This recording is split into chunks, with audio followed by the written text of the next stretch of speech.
Hey, what is going on? Thanks for stopping back by the channel today. Yeah, we're going to be checking this out. Yeah, this is when the Olympic sniper turned battleship commander. This story's brought to you by the Fat Electrician. If you don't know who he is, I think you need to go check him out. Give him some love. He is a master storyteller. I love listening to his stuff. I love reacting to his stuff because these are stories from our history that we don't generally know. But before we get into the video, if you're new to this channel, thank you. If you are returning to this channel, thank you. If you could do me a big favor, hit that like button. Give this video a share. That would be greatly appreciated. If you haven't subscribed to this channel, please go ahead. Hit that little subscription button right there. It's free to you and it helps me. But yeah, let's check out this Olympic sniper, Was Ching Lee. This man is the greatest gunslinger of all time, and you've probably never even heard of him. Today we're talking about Willis Augustus Lee, aka Ching Lee. This man won 5 Olympic gold medals in a single year for shooting, then went on to become a battleship commander and used the same principles that he learned at long-range precision shooting and applied them to the massive 16-inch guns on the USS Washington to become the most successful battleship commander ever, and he did all of it with myopia. But all right. I'm excited for this video. Seriously. How are you an Olympic sniper? And you can take those skills to become this battleship commander of all time. Yeah, let's find out. Today's episode of Badasses with Bad Eyesight. Ching Lee, born in a small town in Kentucky in 1888. His father was the local judge and had a life... Okay, another guy who couldn't pass the eye exam, who found a workaround, who still was able to join the military and just become a legend. Yeah, I'm sensing a trend. He's always pointing out that these people are getting rejected because they can't see, but then they turn out to be BA, you know? Lifetime passion for shooting, a love for shooting that he would pass on to his son, Lee Jr. By the time Lee was 10 years old, he was such a good shot that he could shoot a bird in flight with his .22. Because of that, he became his small local town's pest exterminator. Anytime anybody had any rodent or any type of pest that they wanted gotten rid of, they would call the young Ching Lee and he would take care of it for them. In addition to his passion for shooting, he also thoroughly enjoyed blowing shit up for fun because, well, there's not a whole lot to do in Kentucky in the early 1900s and America. Oh, there is poop on everything! Unfortunately for Lee, this would bring about a lifetime full of problems because one day, him and his brother decided to fill a coffee can full of black powder, have a line of black powder leading away from the can so that they could light it safely. They lit it, the fire went all the way down the line of black powder into the can, and nothing happened. So they waited, and then nothing continued to happen. So finally, Willis Lee approached the can, looked at it, got close, opened it up, and then it blew up in his face, giving him severe burns all over his face and eyes. Due to the severity of the burns, it was believed in the days immediately following the accident that Lee would be blind for the rest of his life. Okay, kids, don't try this at home. Yeah, you know darn well a lot of us have considered, if not have tried that. Yeah. Fortunately, he would regain a significant amount of his eyesight. However, his eyes were permanently damaged and he would have to wear thick glasses for the rest of his life. So obviously the young Ching Lee was a pretty rambunctious kid, and that translated over into the classroom as well because he is the classic case of the kid that's so smart that school doesn't interest him or keep him stimulated, so he has a bad habit of getting off task and doing things he shouldn't be doing. Mainly, he was a prankster and a humongous smartass. For example, when he was 12 years old, he was already chewing tobacco, and the teacher would always confiscate his pouch of tobacco, walk it across the schoolhouse, and throw it into the wood-burning furnace in the corner. Finally, Lee got sick of the teacher burning up all his tobacco, so he went home, emptied tobacco out of the tobacco pouch, filled it full of black powder, and stuck that in his pocket and waited to go to school the next day. Sure enough, teacher confiscates the pouch of black powder, walks it over to the furnace, throws it in, blows up the entire wood furnace. Wow. Wow. Yeah, no. That's crazy. And then, in true smartass fashion, when Lee got in trouble for it, he said, "Look, this isn't my fault. You took my shit, didn't ask me what it was, and then threw it into fire." He's not wrong. I mean, he isn't wrong. Is he? Do you think he's wrong? She didn't ask what was in there. That was I mean, okay, yeah, he's 12, and he shouldn't have that chewing tobacco or black powder, but in the big picture, that was pretty smart. It's 100% on you. On another occasion, the teacher had the audacity to send Lee home because his shoes weren't shined enough. So he went home, shined his shoes, stuck paper sacks over his shoes, and tied them up top with a rope. He then walked to school and refused to take the paper bags off because he didn't want his shoes to become unshined and not be within the school's dress code. With the culmination of all these things, Lee's father realizes that he needs to get his son into the military as soon as possible so he has some way to positively channel all of this energy. Otherwise, he's going to end up in jail or worse. So being that he was already a judge, he pulled some strings, gets his kid into Annapolis at the age of 16. Annapolis is where he would get his lifelong nickname of Ching. Originally, it was a different C word that's actually a racial slur. Apparently, it changed to Ching over time just because it was easier to say. Now, they didn't give him that name because he is Asian. He's a white dude from Kentucky. However, he does kind of look like he could be Asian. He wears round... Oh, he does a little bit. Yes. He kinda does. Huh. thick glasses. His last name is Lee, and he is a huge Asian history nerd. Sometimes even going as far as signing his signature in Chinese symbols. What I'm trying to tell you is if this were modern times, this dude would definitely be watching anime. Kakarot, you've never kissed someone? Huh? No, of course not. Why? You're married and have children. Yeah, duh, but... Now, for his entire 4 years at Annapolis, he is thoroughly unamused with coursework. He pretty much speeds through it as fast as humanly possible so he can get back to studying things that he likes and going out and shooting guns. Now, because of this, he does join the Navy shooting team, and his senior year, he gets an opportunity to go represent the Navy in a huge national competition put on by the National Rifle Association. At this competition, there is a rifle competition and a pistol competition. Lee has been selected to participate in the rifle competition. Now, this rifle competition is a huge deal. There are 684 people there competing, and they are all qualified to be there. Regardless, Ching Lee ends up winning first place, earning the gold medal by getting a bullseye at a 1,000-yard target, and he wins the entire thing before. Okay, let's put that into perspective. 1,000-yard target. Back then, I'm going to assume it was just iron sights because they didn't have the technology for the scopes that we currently use. Yeah, 1,000 yards. That's roughly 10 football fields. Just a little more, maybe, or less. I don't know. It's right around 10 football fields, though. Just looking down the barrel with your eye, and, you know, you ain't even supposed to see very well because the black powder blew up in your face. So that's impressive.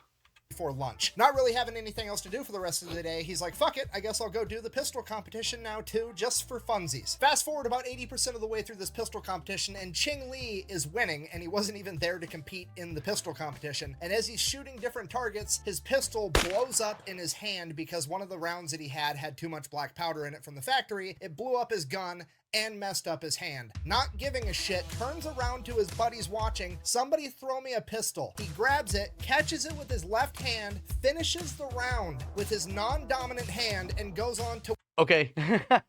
Okay. I don't know if any of you shoot. I don't know if any of you go, you know, for enjoyment or entertainment to the range. Or maybe you're law enforcement. I don't know. But from experience, shooting with your offhand is not easy. I mean, it seems like it should be, but it's not. I mean, you're used to doing things a certain way with your dominant hand, so then you use your offhand, and it's always a little different. So for him just to be able to do that, on top of the fact that you know he was in pain, a gun just blew up in his hand, and here he goes, catching one and go, man, come on. To win the pistol competition as well, earning 2 gold medals, being the only American to do it. So after that, he goes back to Annapolis. He's got both of his gold medals. He's basically the Kevin Gates of gold medals, if you will, and it's time to graduate. Now, bad news, he has to take a physical first, and after going all the way through Annapolis schooling, finishing the program, and just winning 2 gold medals in a national shooting competition, they decide you're not qualified to actually join the Navy because, well, your vision's not good enough, despite the fact that you just scored a bullseye at 1,000 yards last week. So at this point, Ching Lee does exactly... Make that make sense. Come on. Seriously. Make that make sense. exactly what every other badass with bad eyesight would do, and he cheats on that fucking eye exam and makes his way into the Navy. Yes! Now, as an officer in training, he gets shuffled around to a bunch of different ships to get a bunch of different experiences, figure out what he likes doing, figure out what he's good at, get him exposed to everything. That's how this is supposed to go. During that time, he actually publishes his first ever article, and it's about the proper way of shooting a pistol. It gets published in the Naval magazine, and he actually signs his signature at the bottom with a Chinese symbol again. Now, the reason I bring this up is because I like the quote that he actually put in this magazine. And that was, focus on acquiring accuracy before you try to acquire speed, which is eerily similar to the famous quote from also famous gunslinger Wyatt Earp, fast is fine, but accuracy is final. You gotta learn how to be slow in a hurry. Yo, that is facts. That is facts. Who cares how fast you can draw or pull a trigger? If you can't hit the target, you're just wasting energy. Huh. My point being, game recognized game, they're both onto something, and you should probably write that shit down. Now, the young Lee finally makes his way onto the USS New Hampshire, and that is when the occupation of Veracruz happens. Alright, super brief, oversimplified version of what's happening right now. It is 1914, and Mexico is having a revolution, and the new Mexican government is not a huge fan of the United States of America. Because of that, the Tampico affair ends up happening, which is the Mexican government basically captures and detains a bunch of American sailors for a little while. It's a big diplomatic nightmare between Mexico and the United States. Because of that, the president at the time, Woodrow Wilson, decides that he's going to put an embargo on Mexico, and he's not going to let any guns into the country because he's scared that they're going to use them against America. And in April of 1914, Mexico gets a huge shipment of firearms despite the embargo. Ipso facto, Woodrow Wilson sends in the Navy and the Marines to go get those weapons back. Now bear in mind, this is 1914. There's no Higgins boats, there's no amphibious landing vehicles, nobody's doing D-Day type shit, so it's literally just a bunch of Navy and Marine dudes getting driven ashore in whaling boats, hopping out and going to find these guns, I guess, because the president said so. So, since, you know, America's basically invading Mexico, some of the Mexicans get pretty pissed off, obviously, so they start shooting at the Americans, which, you know, not super happy about it, but I understand the sentiment. I would do the same thing if Yeah, I get it. We're showing up to take something that our president said you're not supposed to have, and they're like, no, come get it. It kind of sounds like what's happening in today's society, right? No one's coming to get anybody's guns. Just saying. I were in their shoes. Now, unfortunately for them, the downside of shooting at people is they're probably going to shoot back, you know, assuming they have guns, which America always does. Now, somewhere along the line, Lee's entire unit gets pinned down by these enemy snipers that are up on top of roofs and inside of windows and high buildings, basically shooting at guys lower on the ground, and nobody's able to shoot these guys back, and everybody's just pinned down where they're at. So, Lee, remembering like, oh shit, I'm the main character with bad eyesight, I got this, grabs his gun and just walks out in the middle of the street corner in broad fucking daylight with no cover whatsoever, and he just sits there with his gun. Sure enough, after a couple of seconds, somebody finally shoots at him, but they miss, and now Lee saw where they're at, and Lee shoots back, and remember, Ching Lee doesn't miss. And then he continues to sit there, and somebody shoots at him, and they miss, and Lee shoots back, and Lee don't miss. And this goes on for a while, pretty much until they quit shooting at Lee, presumably because there was none of them left. When asked about this later in life, the only thing Lee would say was, quote, yeah, I think I got a couple of them. Of all the Yeah, I think I got a couple of them. Come on, man.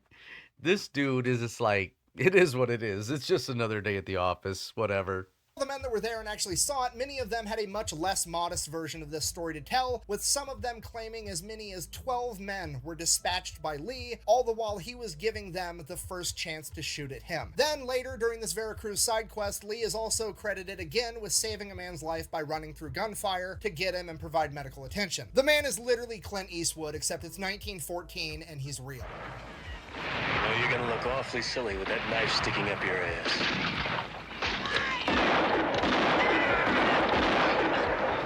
You still here? No. Now, because of the bravery he displayed at Veracruz, he's put up for promotion by his leadership, and he gets denied because his vision is too bad. And at this point, his entire chain of command is basically writing letters of recommendation, essentially yelling at the entire medical bureaucratic side of the Navy that's denying him that they're insane because this guy's awesome. Seriously, he gets like 20 letters of recommendation from high-ranking officers, including the skipper of his current vessel, the USS New Hampshire. And in that letter, he says something along the lines of, "I saw Lee crumple a man from 800 yards with iron sights at Veracruz. He can see just fine." Okay, yeah, iron sights, just like I said. For those of you who don't know what iron sights are, it's just basically the little nub that sits at the end of the barrel, and then the little U shape that's next to your eye that you have to line up. And to shoot that far, you can't line it up straight. You've got to take all kinds of different things into consideration, like curve of the earth and the wind. And yeah, it's not easy. And to be able to do it like that, yeah, you're the man for real. So his promotion gets taken into consideration for an extended period of time, and because of that, he gets taken off sea duty and gets sent basically to the middle of the country, and he is working for the U.S. Navy, going to different factories and figuring out what these factories need to do to be able to better manufacture stuff for the U.S. Navy. During this time, he meets his wife in Oskaloosa, Iowa. Then America enters World War I, and he gets sent over to Europe, although he does not get attached to a combat vessel, so he never actually sees combat. After World War I, Lee would go on to compete in the 1920 Olympics, where he would actually win 7 medals, 5 gold, 1 silver, 1 bronze, which would turn out to be the record for the most medals won by any one person at any one Olympic Games, and that record would stand until 1980. Okay, just so we're on the same page, dude just won 5 gold Olympic medals for sharpshooting, and he's having trouble getting promoted because he has bad eyesight. Anyways, for the rest of the 1920s, It's Lee just spends crazy. the entire time working on different destroyers, just working his way up the ranks, becoming a bigger and better leader. Now, about his style of leadership, everybody absolutely loves this guy that works with him because he has this way where he just teaches people what they need to do, and if they're not good at it, he gets them good at it, and then he just lets them do their job. He doesn't try to micromanage them. He's not up everybody's ass. He just wants to get people where they need to be. That is a great leader. When I was in the military, right, we used to talk about that all the time. A great leader is somebody who tells you what you need to get done and then lets you get it done. They're not constantly hounding you because they want it done a certain way. They just want it done. That's a good leader, right? And the lower enlisted, they can make or break you. If you're a bad leader, if you're always micromanaging, they can basically, do it your way and make you look terrible. Or you can say, hey, just get this done, and let them do it their way and make you look like a genius. It's just kind of how it works. So they have the skills they need so that they can do their job, and then he goes and dicks off so he can go do target practice and build traps to kill rats because that was like his new hobby. That was seriously what he was known for, building elaborate mouse traps on destroyers. He had ones that were like air guns rigged up to trip wires that would shoot rats, which is the most American shit I've ever heard of in my entire life. There was another one that was really popular where he had a little miniature guillotine that he had electrically rigged up to a push button on his desk, and all the boys would sit there and play a game. When the rat would run across it, they would try to hit the button just in time to cut the rat in half. And then, like, whenever there was anything to shoot at from the ship, he had his own private stash of guns in his quarters, and he would run out, and there'd be these, like, glass balls from abandoned fishing nets that would be floating in the ocean, and he'd run out and shoot at them from the deck, and he'd invite the Marines to come out and shoot with him over the PA system, and he was actually out there teaching the Marines how to become better shots. Everybody absolutely loved this guy. So that goes on until about 1930, and then he finally makes his way back onto battleships and heavy cruisers, at which point he gets absolutely obsessed with gunnery. He wants to shoot the big guns better than anybody ever has. He actually ends up writing a paper that later on got published talking about how battleships need to take into consideration the curvature of the Earth when they're gathering targeting data, and he develops the calculations for the battleships to do that. See, that's what I said. When you're shooting long range with a rifle, you have to take that in consideration. So it makes you wonder, why didn't they already do that when it came to, using the battleship's guns? I mean, it would make sense, right? And the fact that this man is a crazy good shot, all these awards, And he was like, you know, it works the same way. He's smart. He's smart. He's literally teaching people how to treat a battleship the way a sniper treats a gun, and it's highly effective. Because after publishing that paper, another battleship commander actually took that data and started implementing it, and his battleship won most accurate ship for the next 3 years in a row, and he said it was all due to Lee's calculations. Okay, if you're not catching on, Lee is actually treating his naval career the same way he treated his academic career. He's not interested in the normal coursework of like leading and micromanaging a bunch of sailors. He wants to get everybody where they need to be. He wants to get through his work as fast as he can so that he can go do stuff that interests him, like pioneering new ways to be accurate with gunnery. Because of this, he develops a reputation as a problem solver. So, late 1930s, they send him over to Washington, D.C., and his orders are basically, get everybody ready for war because we know it's coming. Okay, now this is probably the least coolest but most important part of the entire story. This man essentially got sent to Washington, D.C. to go toe-to-toe against the United States Navy's biggest nemesis, the Bureau of Ordnance. You help you, Michael. Bitch, God.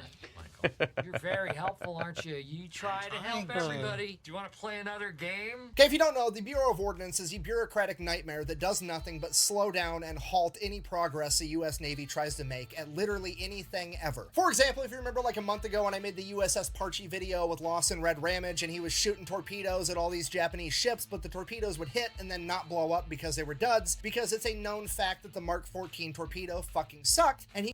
I did do a reaction to that video. If you want to go check it out, it's going to be right up here on your screen. Just click it.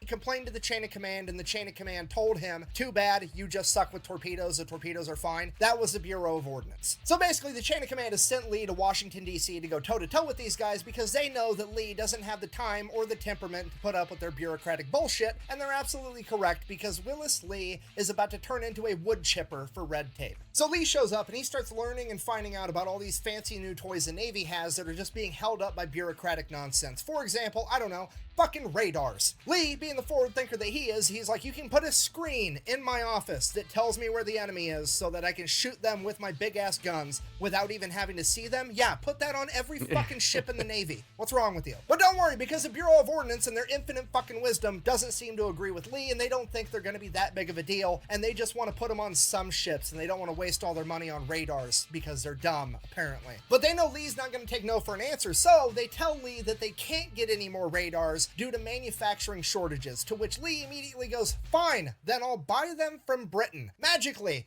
the Bureau of Ordnance found all the radars he could possibly need. Imagine that. Okay, next. Well, yeah, we're not going to let you go buy them from Britain. And, you know, it seems like this is the case all the time when you're trying to do a job. The people above you, they just don't care. It's all about numbers. It's not about the mission. It's just stupid. Order of business, American submarines. Their biggest weakness is having purified water because they can't purify water fast enough for how quickly they consume it, because the crew needs water and the batteries in the submarines at this point in time also eat a ton of water. Luckily, there's a new evap system that's going to allow them to have way more purified water, and it's going to be great. Unfortunately, it's held up in bureaucratic red tape. Okay, like they're there, they're done, they've been manufactured, they're ready, but the government wants to run more tests on them, even though everybody in the Navy's like, no, they fucking work.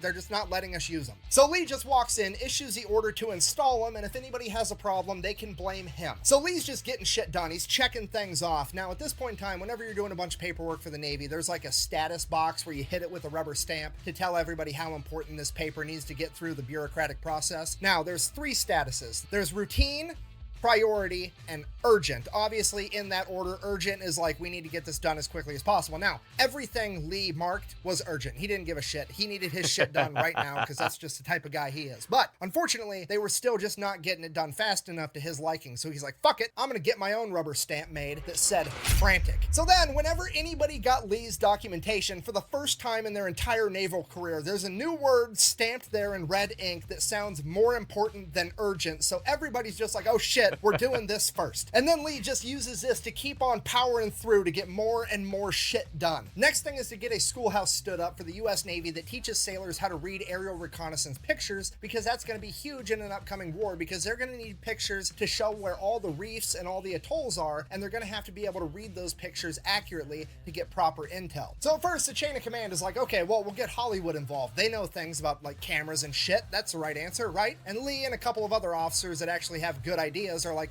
no, why don't we just go over to Britain and ask them to help us? We'll send a couple of guys over, get them trained by them, because they already do this really well, and we're on the same team. It would be great. Why wouldn't you do that? We can share information with them and vice versa, and we all get better together. Hooray. At which point the US Naval Research Laboratory is like, no, absolutely not, because the United States Navy is way better than the British Navy, and we know that because we conducted a study that we verified ourselves. Yeah. Okay, now in hindsight, I think we can all agree that's dumb, and that is why Lee ended up sending a guy over there anyways for any bullshit-ass excuse that he could find, and then ended up extending his orders every time they ran short, so he was just over there soaking up as much information and training as humanly possible, and that guy would actually come back and found the naval school for being able to read aerial photography. Okay, so that's going on. Nice. Lee just keeps charging, tackling more issues. Next thing on the docket, the Mark 53, aka the proximity fuse. Okay, I cannot stress to you how important this one actually is. This is one of the most important developments in World War II is the proximity fuse. Okay, it is basically the new type of anti-aircraft ammunition. Your only options prior to this were like shooting basically birdshot up at planes and hoping you fucking hit them, shooting 50 cals up at planes hoping you hit them, literally trying to hit a plane with a bullet, or you had mechanically timed ammunition where you were shooting it and it had a timer and then it would blow up in midair and you're just hoping that a plane happens to cross at that exact moment and everything works out. You're basically playing the lottery with all of those until the Mark 53 proximity fuse came out. Okay, it's a little more complicated than this, but it basically has its own tiny little miniature Doppler radar inside of it, and when it's flying through the air, that Doppler radar is emitting signals and it's reading anything bouncing back at it, and once something gets close to this ammunition, it starts sending the signals back, and when it gets close enough and those signals come back frequently enough, it knows that it's near a plane in midair, and it just blows up on its own when it gets near enough to the plane. Okay, it's the first type of ammunition that actually knows where the plane is and blows up at the right fucking time. It's a big deal. So naturally, the Bureau of Ordnance is Yeah, that's a huge deal. That's technology that we needed at that time. And yeah, that's amazing. That is some good stuff. like, wow, this thing's incredible. This is a total game changer. We're going to go ahead and get in the way for no fucking reason. You want to know what they say? I'm going to tell you. They say that you're not going to be allowed to use that new ammunition until it has a 100% reliability rating. Okay, I'm going to go ahead and say that again, but slower. The Bureau of Ordnance said that you're not allowed to use this new ammunition until it is 100% reliable. Okay, do you understand how fucking stupid that? There's no such thing as 100% reliable.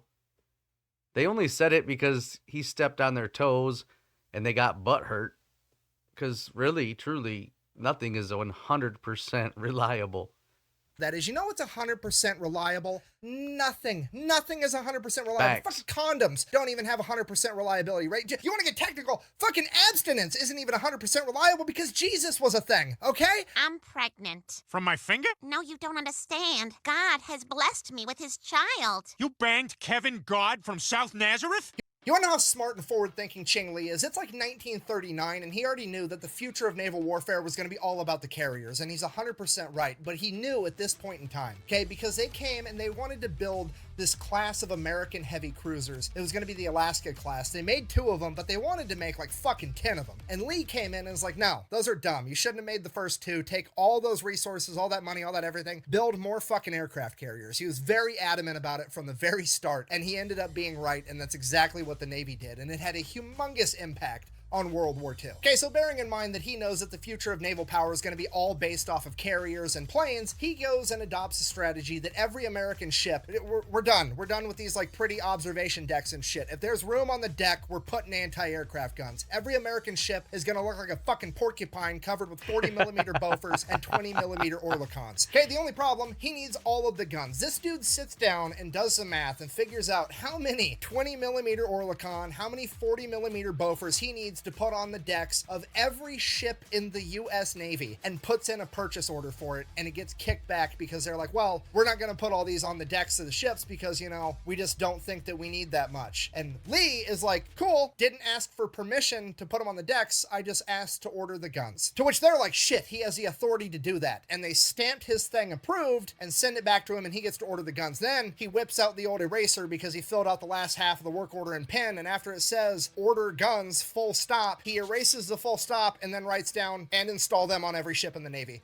Full stop. And then that's what he does. And then every time a ship comes back into port, it's just like an army of naval dudes come on and just put anti-aircraft guns on everything everywhere. Then December 7th, 1941, the attack on Pearl Harbor happens. At this point, everything changes. Admiral Ernest King, like top dog at the Navy at this point, looks over to Lee. He's like, this guy gets shit done. I need somebody to make sure that the rest of the Navy is taking this seriously. So he promotes Lee to the Admiral of Fleet Readiness, and it is now Lee's job to make sure that the entire US Navy is like ready for war and treating this how they need to be treating this. And Ching Lee's immediate concern is security because they're way too lax. Okay, they're not even checking IDs, they're just letting people through, whatever. I mean, the orders have changed. Like, they've been told, hey, button this shit up, there's gonna be spies coming, like whatever, but doesn't mean they're actually gonna do it. So Lee's gonna get to the bottom of that. First things first, remember, prankster at heart. He goes, gets a new military ID made, except this one has a picture of Hitler on it. He then proceeds to go and see how many maximum security naval institutions that he can get into with a US Navy ID with a picture of fucking Hitler on it in World War II. And guess how many he gets into?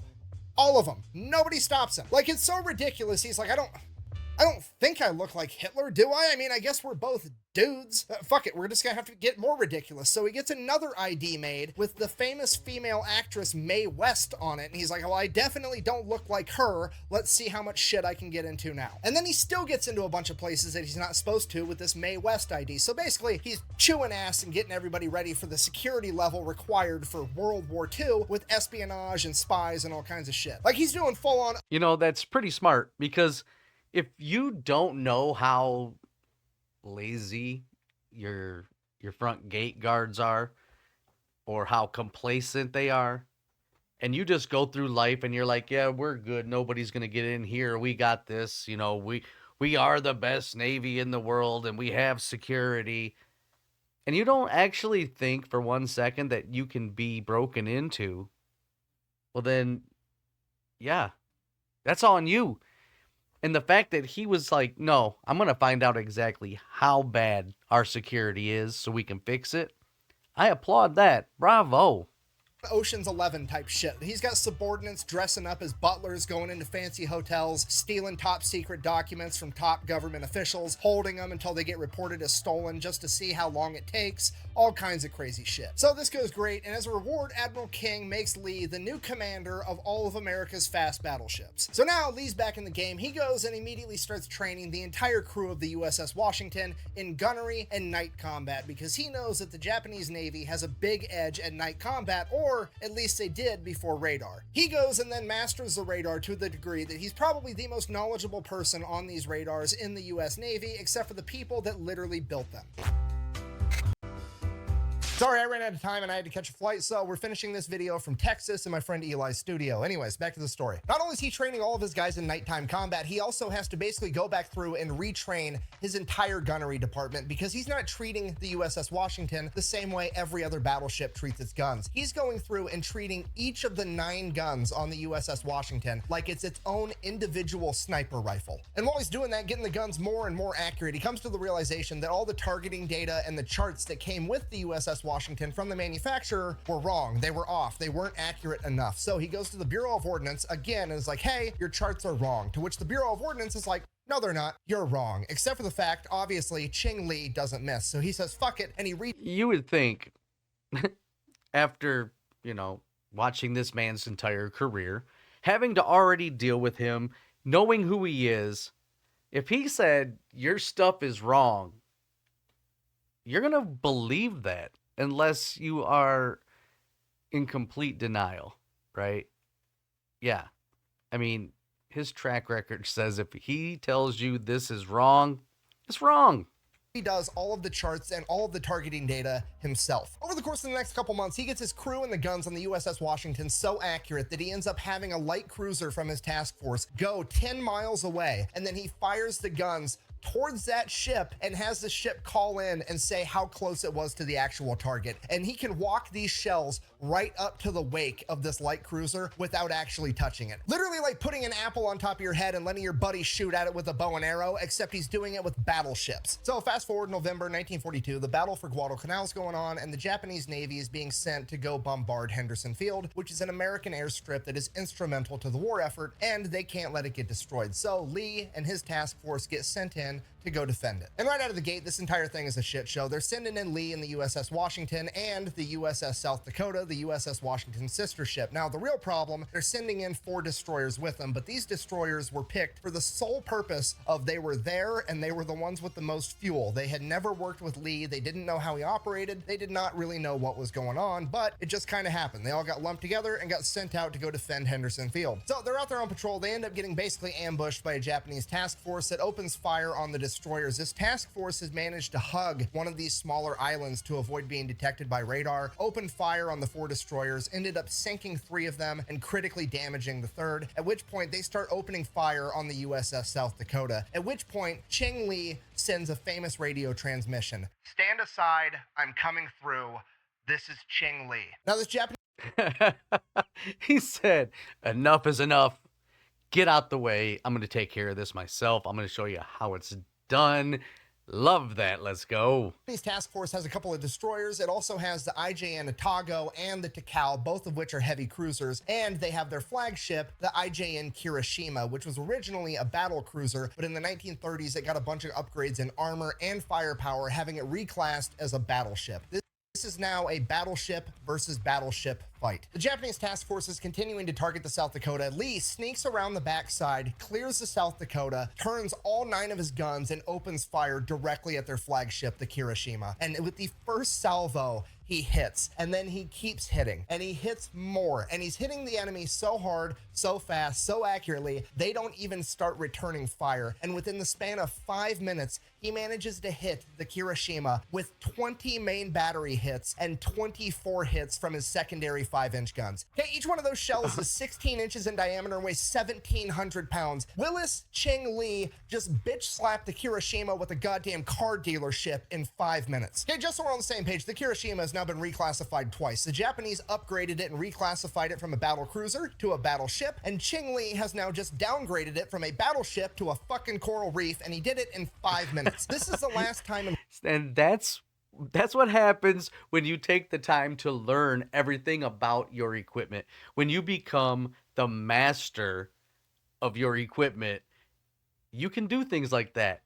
Yeah, he is the man when it comes to battleships and when it comes to shooting. Yes, he is. World history that a battleship sank another battleship in combat. Now at this point, the USS South Dakota's had so many electrical problems that the guns are down and the radio's down. Lee has no way to communicate with the South Dakota, but he can tell that it's trying to pull away from the fight and it's still getting attacked by the 2 Japanese heavy cruisers and the destroyers. So Lee, not knowing the status of the USS South Dakota, decides that he is the most able man in this fight and he needs to get all of their attention so that they can come fight him instead. So he opens fire on the heavy cruisers, trying to get their attention, which he gets. He then proceeds to go the opposite direction as the USS South Dakota so that they quit chasing it down and they chase him instead. So they're chasing him down, but here's the problem. They're chasing him. They're behind him. He can't turn the ship around to shoot at him with the big guns without getting shot in return, and he doesn't want to get his boat shot up because this isn't a boat, it's a goddamn precision instrument, okay? This is a giant fucking sniper rifle. Facts. I don't want to be taking shots. So Facts. He comes up with a better plan. You see, he hasn't just been working on the gunnery skills of the 9 16-inch guns on the USS Washington, he's also been doing it on all of the 5-inch guns as well, and those turrets can still turn around and hit the enemy. And they are so accurate with their fire that Lee orders them to start targeting the searchlights on the other ships, and they start blowing all the lights out so they're not going to be able to see the USS Washington at night night. And then they start firing star clusters, which is just white phosphorus. The reason they do that is because, remember, the Japanese don't have radar. That's not how they're targeting the Washington. All their targeting has to be done optically. So now the Japanese guys are looking at night, and there's white phosphorus burning as it's floating through the sky, and it's going to fuck up all of their optics, and they're not going to be able to hit the USS Washington. So Ching Lee... Well, yeah, because they can't see at that point, right? They're first going to be directed to look into the light, and that's going to mess up their vision when they look back into the darkness. So, yeah, that was brilliant. The USS Washington do this and just lead the Japanese further and further away from the USS South Dakota until he's confident that they're going to get away too, and then he just slips away into the night, virtually unscathed. He got hit a single time by a 5-inch gun, which is the equivalent to a grown-ass man getting hit with an airsoft gun. It's nothing. For this, Admiral Lee would be awarded the Distinguished Service Cross by Admiral Halsey, and when he received it, his crew demanded a speech. He turned around and simply said, and I quote, "You want it, I'll wear it," which is one of the coolest things I've ever heard a military leader say.